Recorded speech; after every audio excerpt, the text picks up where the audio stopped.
Hi, everyone. Welcome to this Plus Acumen webinar, Learning Lab on Customer Discovery for Smarter Social Innovation. I see some of you already hopping into the chat, which is fabulous. Please say hi and let us know your name and where you're joining from.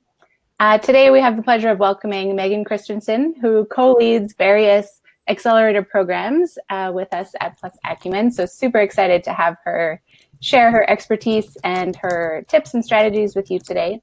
My name is Danielle Sutton, and I'm the content animator for Plus Acumen. And if you aren't familiar yet or are new to Plus Acumen, we are the world's school for social change. And we offer over 30 free and low-cost courses that have been taken by over 450,000 changemakers around the world. And these include several courses to help you grow your social enterprise. And some of them touch a lot on the customer discovery topic that we'll be talking about today. So we'll share more of those courses at the end of the Learning Lab, so you have an opportunity to go deeper. Megan Christensen has spent over a decade working with early stage ventures across sectors, industries, and legal structures, all to help them develop scalable processes for growth and social impact. So as I mentioned, she also works with our accelerator programs where she oversees startup recruitment and selection, program design and curriculum, and venture development. So we're super lucky to have her here. Today, you'll be learning how to use customer discovery to validate authentic customer needs before you invest your valuable time and money into solution development. So this is super valuable stuff. We have 60 minutes scheduled, and we will have time for questions at the end. So as we're going, please ask your questions in the chat, and we will flag them and ask Megan at the end of the session. And also watch your inbox for a replay of the full Learning Lab so that you have that available if you want to check back in after the fact and review the information. So that's all for me in terms of housekeeping. I'll pass it over to you, Megan, and we can get started. Awesome. Thanks so much, Danielle. Hi, everyone. It's really great to be with you virtually and in spirit this afternoon or this evening. We've got lots of different time zones that I'm seeing here. So as Danielle mentioned, my background and really my passion is in lean innovation and startup development and coaching. I exercise that passion by running accelerator programs and coaching startups and also helping large corporations spin up startups internally. So I'm just really excited to be with you guys this afternoon.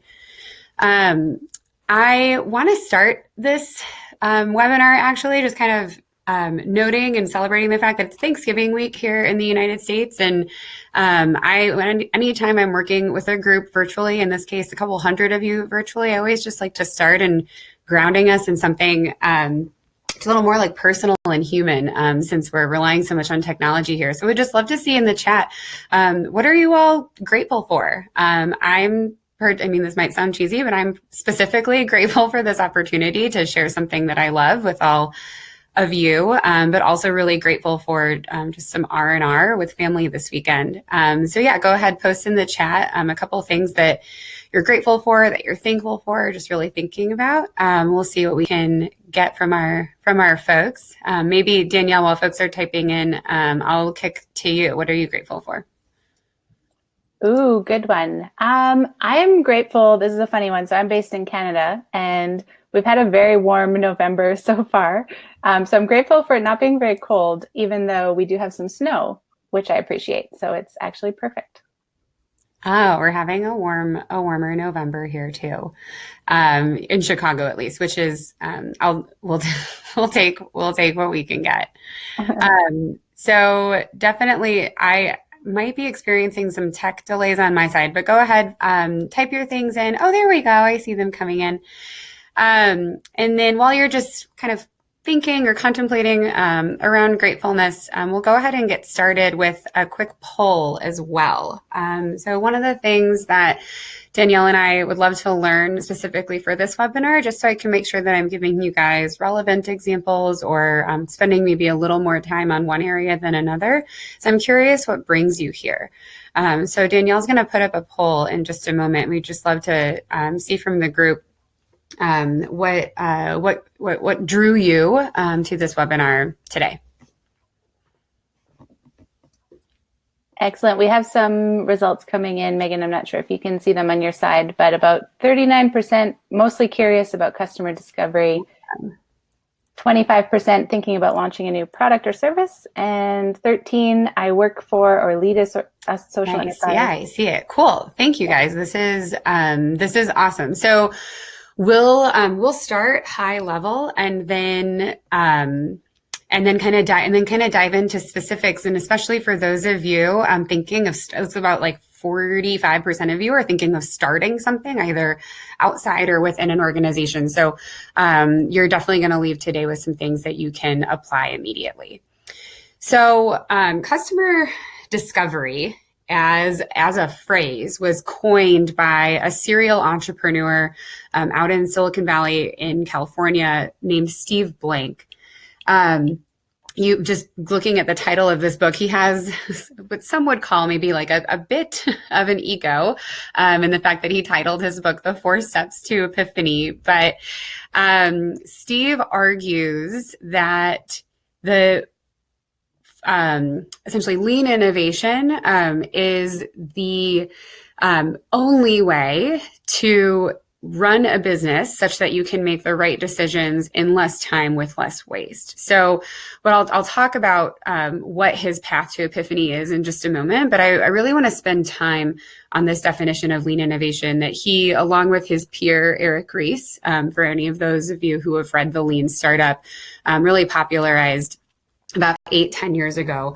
And it's this notion that oftentimes we spend so much time, money, resources, thinking power, relationships even in pursuit of ideas or solutions that don't actually address the core need or the core pain point of the user or the customer. And I think this is especially poignant in social innovation. So when we're solving intractable and multi-layered and kind of really just wicked social problems, we really can't afford to waste time, money, relationships, or sort of other expenditures, right? Because the need is so urgent or the problem is so acute. And so the science of lean innovation provides a framework for us to make the right decision in less time with less waste. So Steve Blank argues that the path to disaster is product focused. So what he means by this is that the path to disaster is when we, and perhaps our colleagues or our co-founders or even on our own, huddle away, maybe like up in the balcony, if I'm using a metaphor here, and work on our product or work on our idea or our solution, and we polish it. And in our own eyes, it's just perfect. And then when we get to market and the customer maybe doesn't use it the way that we intended for them to, or doesn't think it's as amazing as we do from a business standpoint, that would be defined, that's a pretty extreme example of a path to disaster. Whereas Steve argues that the path to epiphany is customer focused. And that path has 4 stages. And so in relation to the customer, those 4 stages are discovery, validation, creation, and building. And I want to pause here just to sort of say for the record that the word customer can be interchanged with investor or funder, can be interchanged with partner, or it could be interchanged with user or end beneficiary. So all of these stakeholders here, customers, funders, partners, users, they all have unique unmet needs or unique jobs to be done or unique gains to be realized. And so we can apply lean innovation practices, especially customer discovery, toward each of these stakeholders who make up our business in order to deliver the right value to them, again, in less time with less waste. So these 4 stages are defined by essentially the checking off of 4 specific hypotheses. I use the word hypothesis because even when something feels like a sure thing in our business model, it's still an operating hypothesis in the sense that the market really could change at any moment, or our customer could change, or the policy framework in which we operate could change, or Even I had a venture the other day whose entire pricing hypothesis was turned upside down based on tariffs that were imposed into their supply chain. So everything that we do as a business is an operating hypothesis, meaning that at any time it could continue to be proven true, or it could suddenly be proven false. So if we're in the stage of customer discovery, our operating hypothesis is that there might be a group of individuals or entities with shared characteristics and a common challenge. So we would call this a search activity in the definition of customer discovery. So if we conduct customer discovery, which we're going to go in much greater detail on in just a moment, and we find that there is a group of individuals or entities with shared characteristics and a common challenge, and we have evidence to back up that claim, we've now advanced into customer validation, which is still very much a search activity. So if we're operating in a stage of customer validation, the assumption or the hypothesis that we're trying to prove is whether or not these individuals or entities might be willing to commit resources, usually money, in exchange for resolving the challenge. I apologize, there's a typo there. So those first two things are true. So we've said there is a group of individuals. They are willing to commit resources in exchange for me solving the challenge. We've now moved into customer creation, which is an execution stage of customer discovery. So now we're actually starting to, put the wheels and the axles together on the actual business model. If you're in the stage of customer creation, the hypothesis that you're trying to validate is that you think you can reach new customers. So customers who match those same demographics of that early group of individuals, that you can reach those new customers with your value proposition, and that they will predictably and repeatedly exchange resources for your solution. So this is where experiments and tests in marketing, sales, outreach, referral, or lead generation become really, really important to see if a larger group who maybe you've had zero prior connection with can predictably and reliably enter your sales funnel. And then this final stage would be company building or customer building. Again, this is the final stage of the path to epiphany, but this assumes that you have evidence that there is a group of individuals or entities with shared characteristics and common challenges. They are willing to commit resources in exchange for resolving that challenge. You can reach more of those same kinds of customers predictably and repeatedly. And now you believe that you can build processes and systems to operate a company sustainably around these working hypotheses. So this is where hypotheses and things like cost structure, operating model, governance, management, and things like that come into play. So those are the 4 steps to epiphany. Within each of those steps, there are best practices around different types of experiments that you can run. The reason why we run experiments is because it is the fastest, often cheapest way to get to the right decision in less time with less waste. So with experimentation, what we're looking for is signal. We're not looking for, 100% surefire, this is going to happen every single time, but we're looking for enough signal from the marketplace to allow us as business managers or business leaders to feel confident continuing in that direction. And as soon as that signal tells us otherwise, we'll keep going. And then should an experiment yield a result that's a little off, we'll stop and then either to use an overused term, we'll pivot away from that initial assumption, or take stock of the experiment and try to understand which of the variables may have led to that off result. So anytime we are in this process of experiment design, we always start with essentially these 3 building blocks. So the first building block is to formulate a hypothesis for the riskiest business assumption. So if you go back into those 4 stages of, or 4 steps to epiphany, or 4 stages of customer development, you would ask yourself, where am I? Where is my business or my product along this continuum? and what is the assumption or hypothesis that I am least confident in. And that's where we'll start. And the reason why we start with the sort of highest risk and least known assumption is because that assumption, should it be false, is likely to have the greatest and most significant impact on other business decisions that you would make down the road.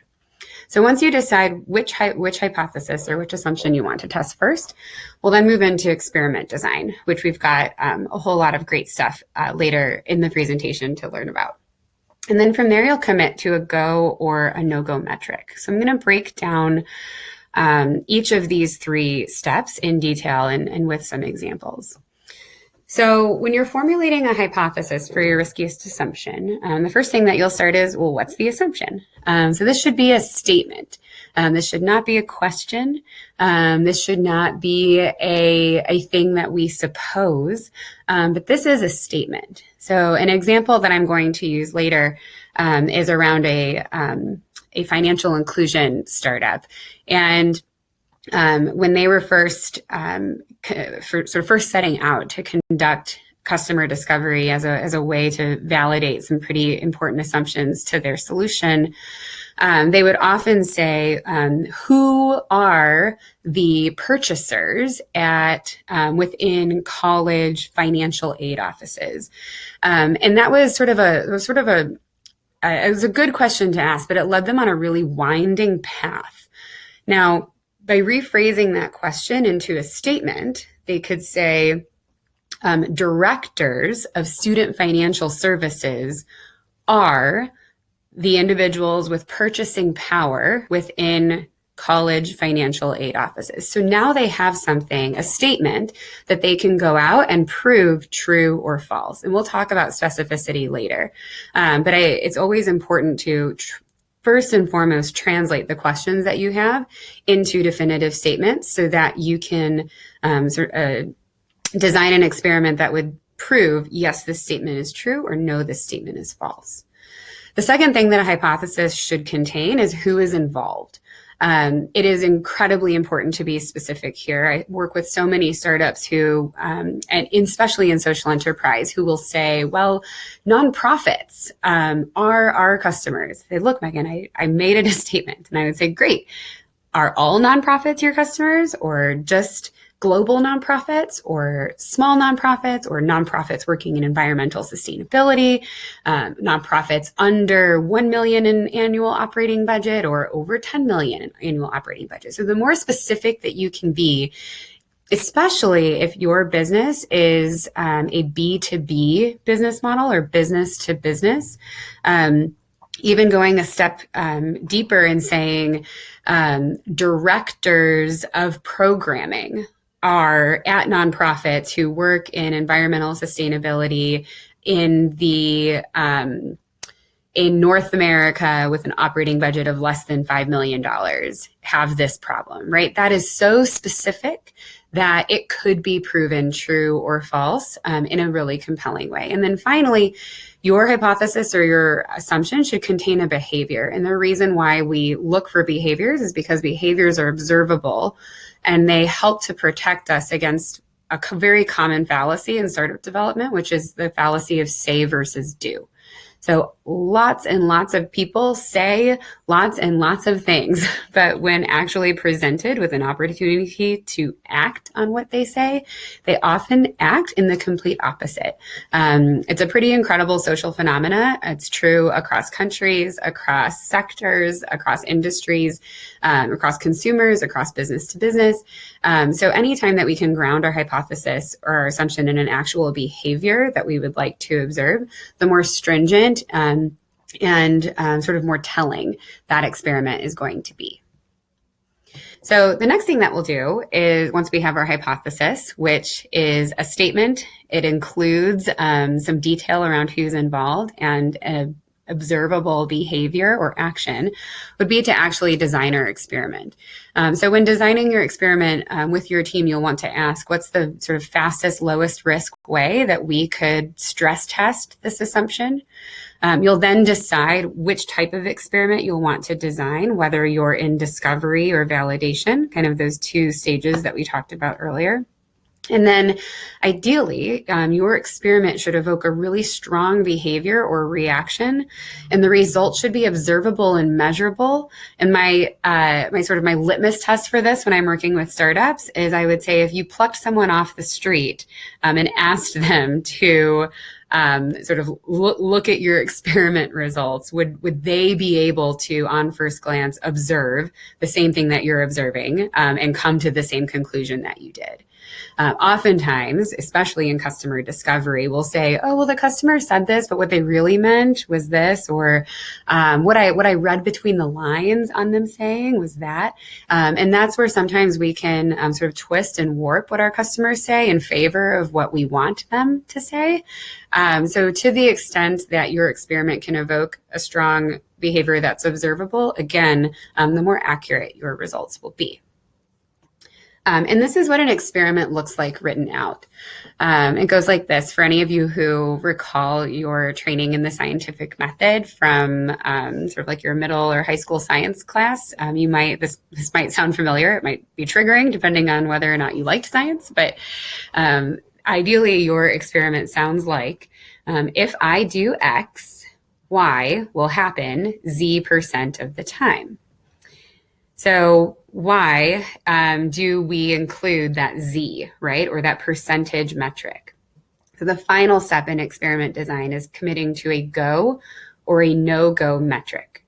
So what this metric exists to do, or exists to essentially tell you, is whether or not you should proceed under that assumption.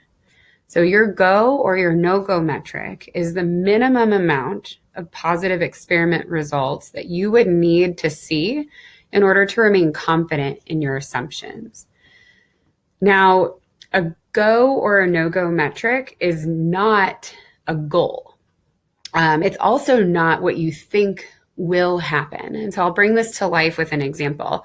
I was working with a startup who was trying to see if students would sign up for free online tutoring. And they kept saying, well, we think this many, we think 20% will sign up. We think that's reasonable. And I would constantly push them and say, okay, I understand that that's what you think will happen, but actually, like, how many students need to be signing up in order for you to feel confident that that is the right way to attract students? Could there be a better way relative to the amount of money that you're spending on marketing to them, or the cost of the technology that you're using to onboard them? So again, a metric helps to hold us accountable. It helps to create some rigor and seed sustainability. And when I say sustainability, I mean financial sustainability within the business model. So I often get a lot of questions around go or no-go metrics and how to set them. So when we will have time later in the webinar, I'd be happy to take those. So many different experiments that you can run at each of these stages of customer development, from discovery to validation to building and then company creation.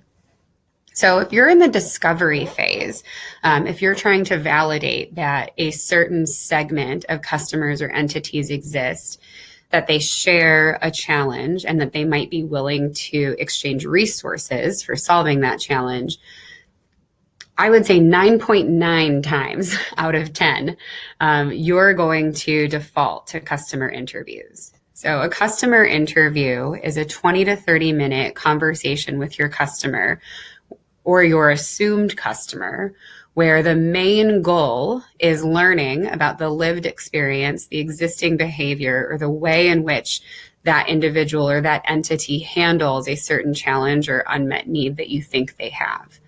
The objective of a customer interview is definitely not to sell your product. It's not to pitch your value proposition or even test your value proposition. Or I should say overtly. You test your value proposition by using this sort of best practice script here. This script has been, I'd say, widely widely circulated. It's borrowed from Ash Muyara's Running Lean. It's one of the best examples of a foolproof customer interview template that I have seen and used. And we use this with all of the startups who go through various Acumen Accelerator programs. So in designing your customer interview script, the first thing that you'll want to do with your customer is set the stage when you're meeting with them. You're there to learn. You value their opinion. You think that they might be experiencing a certain challenge or pain, or that something either in the way that they work or in their life could be better, and you're there to learn about that. The next thing that you'll want to do is collect what we call demographics. So, for example, if purchasing power is important to the value proposition or solution that you're putting together, you'd want to understand the purchasing power of that entity or of that individual. If level within a company is important to your value proposition, that's also where you would collect this. Or maybe if where someone lives, or what their day-to-day routines are, how they move about their space, right? All of these things that you think are these shared characteristics, that's where you'd want to test this. You would then actually start to test your assumption. And the way that what this sounds like in a customer interview would be, tell me about a time when you experienced XYZ problem. And you would stop there. And in many cases, the customer would dive into a story or explain something recent, or they might say, I've actually never experienced that problem. And from there, based on what the customer tells you, you then begin to explore their worldview.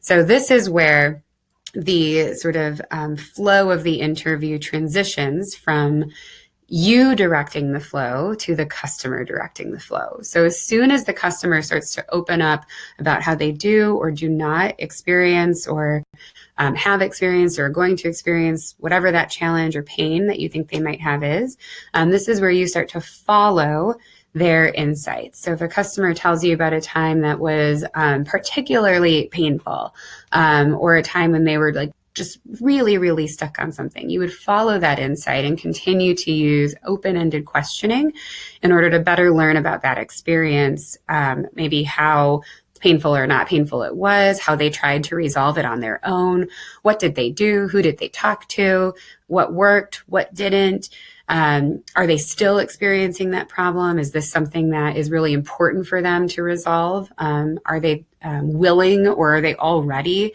expelling resources to try and resolve it, etc.? And from there, you'd wrap it up. So even if the customer validated every single assumption on your list, at this point, you would thank them for their time. You would not move into a sale because you told them at the beginning that you were just there to learn, and immediately go back and record. The reason why we record is that ideally, and I'll talk about this in a moment, you're doing dozens of these interviews. And so the value in recording all of your notes against a set script is so that you can begin to pull out theme, trend, and pattern in the results that you get. So I often get questions from entrepreneurs that say, Megan, why wouldn't I sell? If I'm in front of a customer and they've just validated every single thing that I thought was true, why wouldn't I take that opportunity to sell to them? First and foremost, it's because you told them you were there to learn. So you don't want to dupe your customer. A lot of the research and studies around this actually show that that's actually quite uncomfortable for someone to experience, where they just spent a lot of time opening up and now you're trying to sell them. Secondly, if you are selling into an entity or a business or an organization, it's probably fairly likely that other individuals are involved in a purchasing decision or a purchasing evaluation. And so one way that you might want to wrap it up could be to say, my team and I are actually working on something that we think might address some of the challenges that you shared today. I would love to set up a time to demo or walk you through, or invite you out to see what we're working on.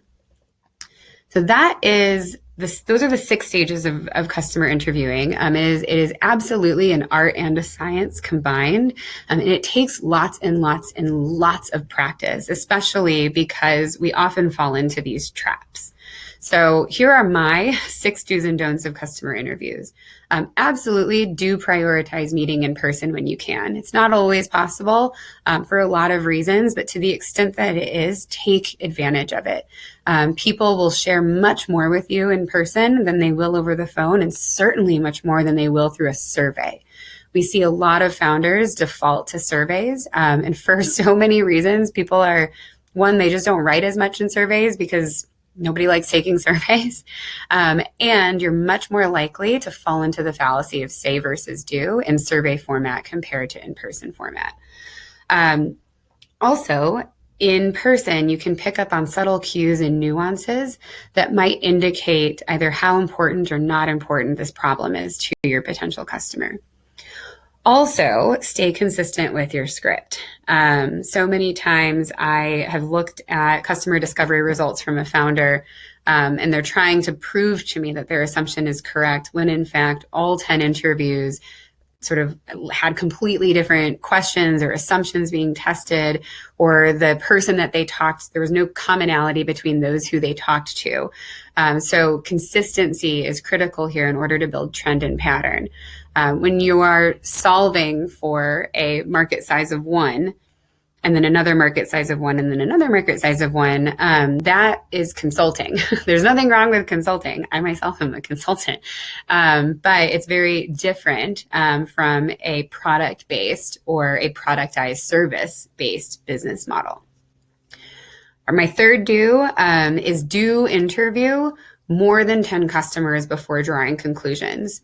Google actually did a study on sort of the minimum amount of customer interactions or behaviors that need to be observed to provide enough signal to move forward. And sort of the resounding, commonly accepted number is that you need to observe at least 10 interactions before drawing a conclusion either way.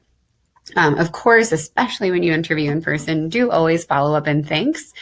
Use that as an opportunity to invite folks to continue the conversation, especially if you think that they might be a potential customer. And here are my 2 don'ts. So don't lead the witness. So when you lead the witness, you poison your experiment. So what leading the witness sounds like is the difference behind tell me about a time when you experienced something versus I think this is a problem. Do you agree? Right. So that it's subtle, but that's the difference behind inviting the customer to share their own experience with you, and then inserting your own bias, and the customer then feeling out of politeness that they need to agree with you. And then, of course, don't sell. So we've talked about this already, but all of the social psychology behind customer interviewing and the sales process suggests that anytime you try to sell in the first interaction, you're statistically setting yourself up for failure. So that's customer discovery and customer interviews as a way to move through those first 2 search stages. Once you have validated that a customer segment, more than 10 individuals with some shared characteristics and a shared challenge exist. Now you might want to move into some more creative or product-based experiment types. And I've got 4 examples of experiments that I am going to share with you today. The first type of experiment that you might want to use either in the validation or building stage is what we call a dry wallet experiment. The dry wallet experiment essentially mimics an opportunity to purchase something or either in real time or online, add something to a cart. Yet, when the customer clicks the credit card submission information or actually clicks checkout or clicks purchase, a message is received that says that the item is out of stock or that an error occurred or something to that effect. So what does this allow you to do on the back end? So you might be testing and experimenting whether or not your customer is willing to purchase something at a certain price point. And since we're using lean innovation as a framework, you decide that you're not yet going to invest in inventory because the cost of your inventory necessitates that you be able to sell your product at a certain margin or a certain price point. So you may use various web tools or order forms if you're doing this in a very analog way, or even in, I've seen folks run this experiment over email to mimic a purchase experiment. And then when the customer goes to actually purchase it, right, their action is observable, it's intentional, and it's sort of a very high fidelity action that your customer can take.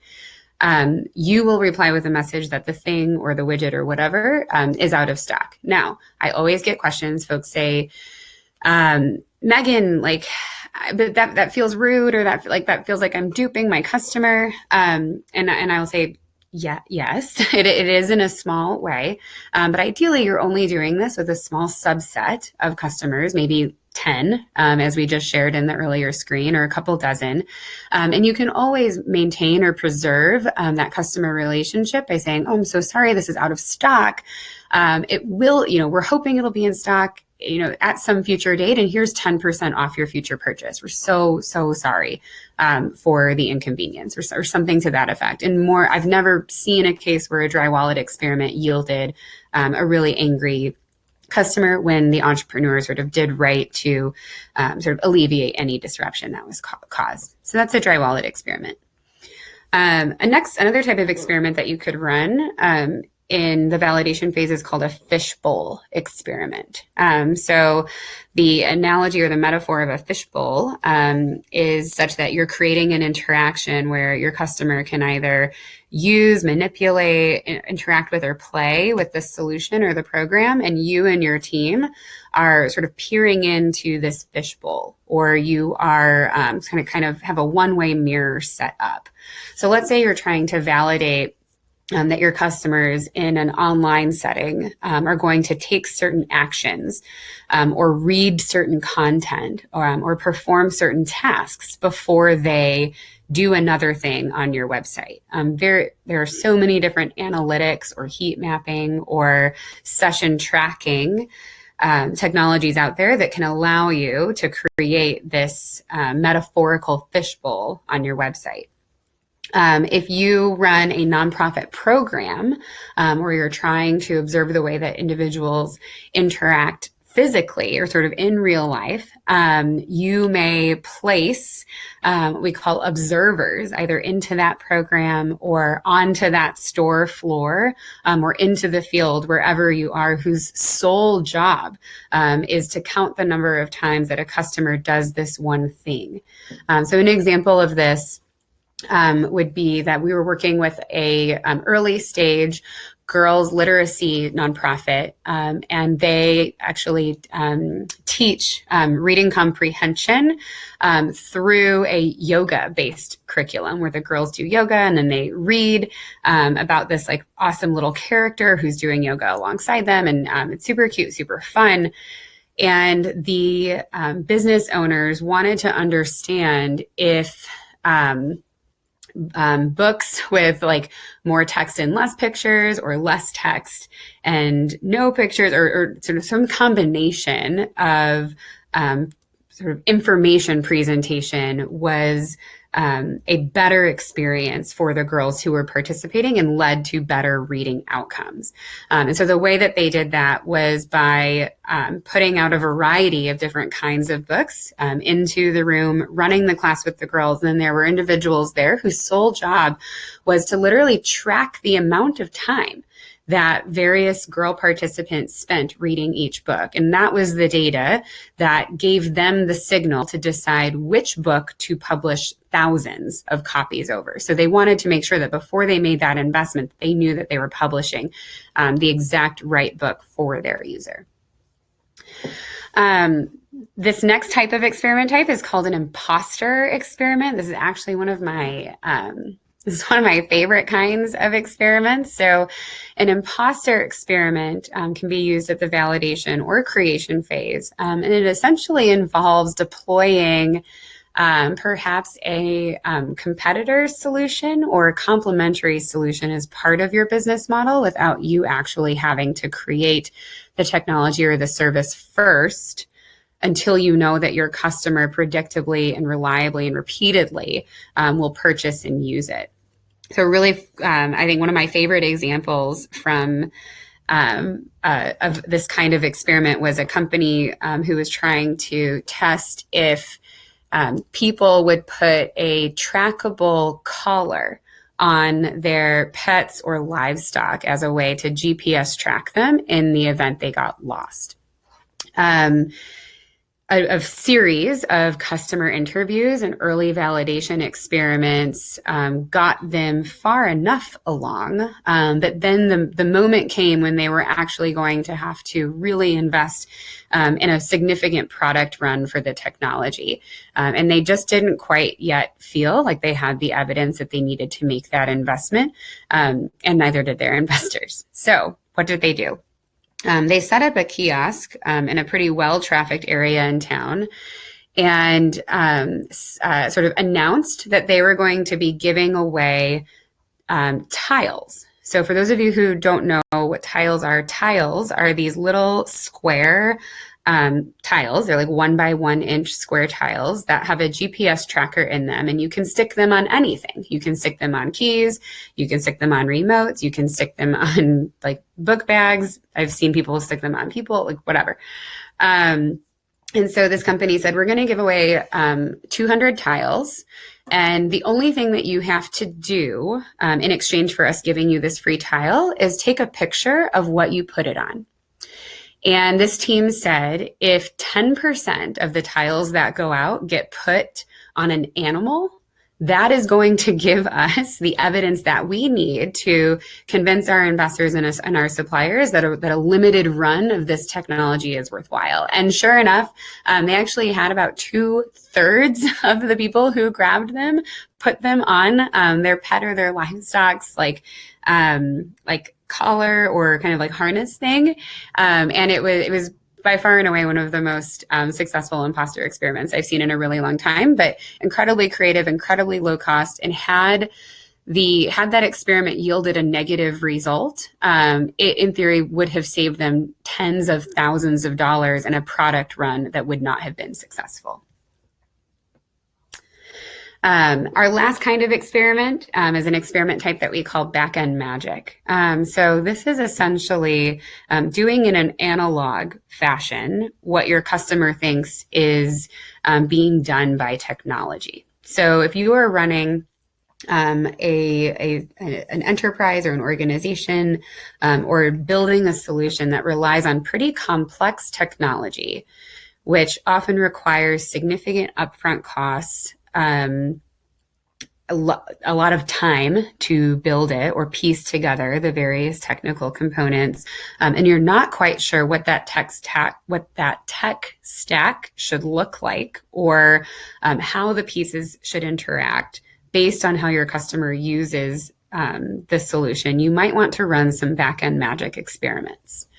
So in a back-end magic experiment, you'll essentially try to deliver the exact same value that you would to your customer in the absence of technology, but your customer doesn't know it. So I'm going to give you an example that I used earlier. So I mentioned that one of the startups that we're currently working with offers free 24/7 online tutoring for students who need homework help, whose parents or caregivers are not able to give them that help. And a little bit of back-end magic that this company did was they were trying to test if students would text a request as opposed to submitting a request via a web or a desktop application. And so to set this up, they created a sort of dummy, I want to say it was a Google number. They created a dummy Google number, advertised on their website that this number was going to essentially go into their platform and send the text out to all of the tutors on this platform. They have hundreds of tutors who volunteer on their platform. When in reality, this dummy Google number was forwarded to the founder. And the founder monitored how many text requests for homework came in. And when they did come in, she immediately transferred it over to a tutor who was sort of waiting in the wings or on deck and ready. And measured, did more students prefer to submit these homework requests through a text message or via our web app? And what this allowed her to do was basically use the student behavior as evidence to decide which piece of their technology they should invest in next, since they have limited resources as a startup. So those are the most common types of experiments that we see in addition to customer discovery. Whenever founders come to me and say, I'm not quite sure which experiment to run, I would always encourage you to go back to customer discovery as a starting place. That being said, we do have some sort of rules and guidelines for any and all experiments that you may decide to run in your ventures development. So all experiments must always test a behavior, something observable, actionable, and measurable. They must be specific enough to be proven false. They have to contain a go or a no-go metric that holds you and your team accountable. We also recommend that they be run in a specific time period. And the reason for that is sometimes we will go in search of positive results to reach our go or no-go metric, when in actuality, what we're doing is generating a false positive, because we've now run out the sample size to such a large amount that our go or our no-go metric is now negligible. And then to that extent, they have to have a substantial sample size. So we've talked about how the powers that be in Silicon Valley all agree that number is a minimum of 10, but depending on your business model or depending on the market in which you're operating, that size might actually be a little bit larger, especially if you're working in business to consumer business models, or where you're providing basic goods and services that would be ideally in your business model adopted by lots and lots of people. And by lots and lots, I mean hundreds of thousands or millions of people. So I'm going to go through just two quick examples to bring this to life for those on the line. So here's an example of a discovery experiment. My assumption in this experiment, again, this is my financial inclusion example from earlier. My assumption is that college administrators at institutions where more than 70% of students graduate with debt are looking for a financial literacy solution to offer their students. So you can see that I've checked my two boxes of what this experiment must contain. It has to be a specific individual or someone that I can say, yes, this person exists, or no, they don't. And then my behavior is that they're looking for something. So what I'm going to be testing for in my experiment is that I'm going to interview 15 student services or student success administrators. And my metric is that if 60% say that they currently use and or are looking or have looked for a financial literacy solution, then my hypothesis will be validated. So that's a discovery example. If I validated that assumption, I would move into a validation experiment. So my new assumption, because I have confirmed that this customer actually exists, is that student services administrators will subscribe to and pay for a student analytics dashboard for an entire academic year at $7,500 per year plus $1.50 per student. So now I'm testing their willingness to pay for my solution. To run this experiment, I'm going to announce a new feature to 10 of my customers and invite them to set up demos. Now, I'm not going to build this feature, but I am going to build wireframes of the demo. So I'll be able to walk them through what the technical experience would look and feel like, but I'm not actually going to build this feature yet on my platform. And my go or no-go metric is that if 50% sign a purchase agreement within 2 weeks of the demo, then my assumption will be validated and I will invest in actually building the feature. So that is our sort of very high level, top of the iceberg on how to use experimentation and customer discovery as a means to deploy lean innovation and build your social venture with the right assumptions in place in less time and with less waste. That just rhymed. I should use that again. But now I'm curious what questions you guys have. So Danielle, I don't know if we want to open up the chat. I see a lot of questions in here. This is amazing. I was not in the chat while I was moving through the presentation. So Danielle, maybe there's ones that you want to call out specifically? Sure. Yeah, we have a lot of great questions coming in, and I tried to organize them a little bit by theme. So we can get started with some that came in while you were chatting, and also feel free to add more as we're digging in, and we'll see how many we can get to. Allison brought up a really good topic, a more general kind of philosophical question around using lean innovation in the social sector. So I'll just read it out, and then maybe you can speak to that, and a few other people are interested to hear your thoughts. Sure. So Allison says, doesn't lean methodology to a certain extent ignore the robust gathering and understanding of the factors that are part of a system in which any business or social enterprise is operating?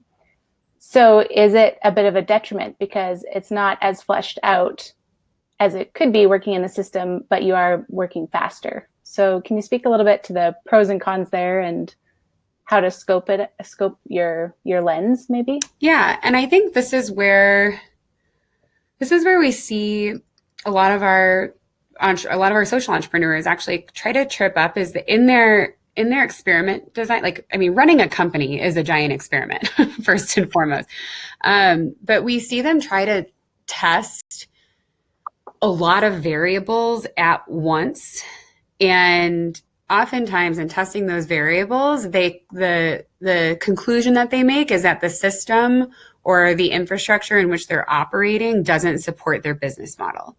So what lean innovation asks you to do, and it's a real, I think it's a common misconception that it's fast. I think lean innovation, when done well, is actually methodical and moderately paced, because you are moving assumption by assumption. So the learning is fast, but the actual spinning up of the venture or the go-to market time, most case studies show that it actually takes the same amount of time of startups who kind of like happenstance got it right the first time. So where I see lean innovation actually being a huge, just strategic opportunity in social innovation, and is that it could actually allow you to tease apart what we think some of the limiting factors might be within the system and test different interventions against those limiting factors in a really controlled way. So I don't know if that answers your question, but I think it is a common misconception that the speed of the venture is probably pretty comparable to that of a normal venture, but the speed of learning is so much faster, and then the reduction of waste is greater. And in social innovation, I am sure all of you are working on problems and challenges that are so intractable and so deep that we really can't afford to be wasteful, or we can't really afford as a society to get it wrong. So I think lean innovation and running these kind of tight and controlled experiments allows you to pressure test what you think different limiting factors are. That's great. I think that's a good distinction to stick in our minds about the process in terms of fast learning, not necessarily as fast in terms of implementing. Exactly. Yeah. I think one of the things that we measure our startups by is their speed of learning. Actually, at the early stage, we don't measure them by I'm talking early stages, so discovery and validation. I really don't care how many positive experiment results they're getting. What I care most about is how quickly are you learning about your customer, about the world in which they live, about their unmet needs. And if you can accelerate your speed of learning, you have a much greater chance of designing a solution with the an authentic solution with the customer's needs in mind. Mm-hmm. Great. We had a couple other questions relating to, so Simon and Kip both asked, how does this methodology, or Simon referred to the 4 stages to epiphany, differ from the design process, or specifically the inspiration phase of human-centered design? Can you, Danielle, you cut out for just a brief moment. I think the question was, how does this relate to the 5 stages of human-centered design? Is that right? Or design thinking? Yes. Yeah, in essence, yeah.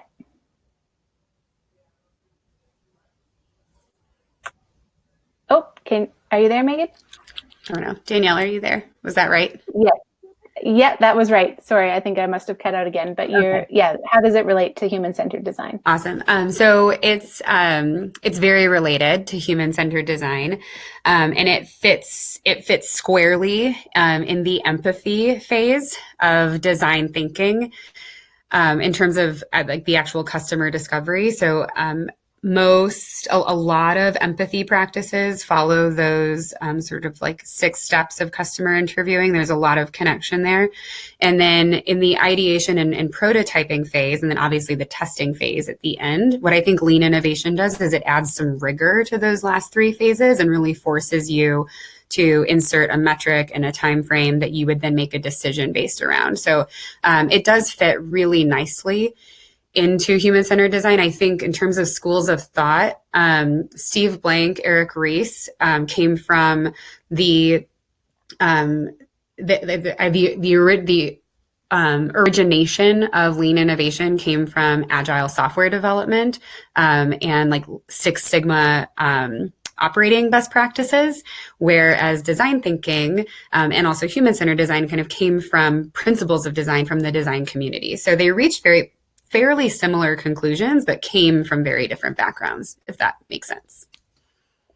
Yeah, no, that's great. And I popped up a link to the Plus Acumen Introduction to Human-Centered Design free course. If you are listening and interested to take part, it's the next cohort starts on March 3rd. So it's a little bit of a ways out, but you can click this button to get notified when the enrollment is open. So that'll be a really excellent next step to build off of what Megan shared today, if that's something that you haven't done yet that you're interested in.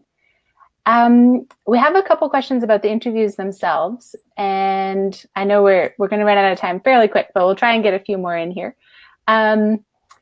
Michelle and Christopher both mentioned cases where it's a little bit tricky to get in touch with their potential users and set up those interviews. Michelle said due to patient confidentiality, no access to these users. Christopher is working with credit unions and banks, so there's a little bit more of an institutional system to navigate. So do you have any tips on accessing your customers for those early interviews? Yeah, I do. So without knowing the full context, so I hope this is helpful. So in healthcare, what we've seen a lot of our healthcare startups do is like the whole world is a patient. We've all gone to the doctor, or we've all maybe experienced a certain medical ailment or what have you. And so the way that we've seen now, if your solution is patient focused, that I don't know if it is practitioner or like health system focused, but if it's patient focused, one of the things that we've seen our startups do is go out and interview friends of friends, friends of family, family of family, people in their community, in their workspace, and try to learn about their own lived experience, behaviors, what they did if they experienced a similar challenge. And in doing that, it's a human to human connection, not a sort of doctor to patient connection. So that's one way that you can at least go out and try to drum up some initial data or signal to warrant if you should continue with that operating assumption, because running experiments under a HIPAA policy obviously requires a little bit more time and resource but before you'd be able to do that. So that's one way that we've seen people just get kind of really creative. And I use the metaphor a lot of getting off the balcony and onto the dance floor. People are really complex and interesting beings, and we all actually share a lot of experiences. So to the extent that you can go out and find 10 people through your first, second, and third degree connections, you'd be surprised about what you learn at the early stages, certainly. And then for the like credit union or banking example, one thing that I've seen people do, this is such a God, entrepreneur, you guys are bold sometimes. I've seen people camp out outside conferences. So like not actually buy a ticket to an industry conference, but like hang out in the hotel lobby or like somehow slip into the exhibitor booth and just start talking to folks in industry that way. Obviously, you do need to, people are going to guard information that they can't necessarily share publicly, but you can at least start to rub elbows and bump up against who you think those potential decision makers or buyers might be. And again, what's so lovely about discovery is that you really are there under the guise of learning. You're just trying to understand if this problem exists. And if it does, you think you have a solution for it. If it doesn't, now you know. So those are two real life examples that I've seen. I hope those are helpful though. Those are some great tips. Yeah, hopefully that helps. We are at the hour, but I want to ask you one more question, Sure. Which is around experiments. So Raman shared how might we eliminate or decrease personal bias during the design of the experiment. So you went into great detail about how to design the experiment, but any additional thoughts on guarding against bias? Yeah, definitely design your experiments with others. So invite your colleagues into the editing room on your interview scripts or in your experiment design. And I also highly recommend practice interviewing. So if you're brand new to customer interviewing, a lot of the things that I will coach entrepreneurs on is to practice interview. So I'll essentially put on the hat of that customer and like role play, really.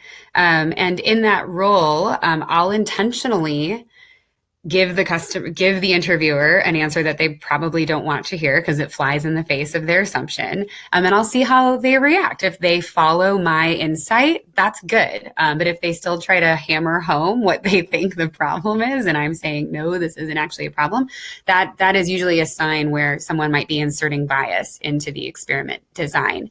So to the extent that you can practice with others and then also just invite other eyeballs and hands into your experiment design, that can help mitigate that risk. Sometimes experiments do have to be run multiple times because we realize in the end that there maybe was an ounce of bias in there. So don't be afraid or discouraged if you end up needing to repeat an experiment sometimes. Okay, that's great.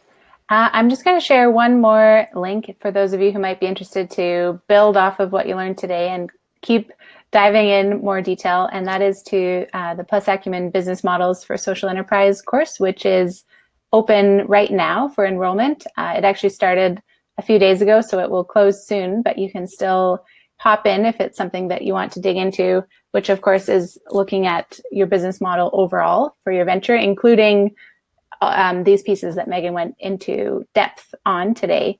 So yeah, any last thoughts or things that you want to share as we wrap up? I just realized I didn't have my camera on during that whole Q&A session. Yeah, thank you all for your questions.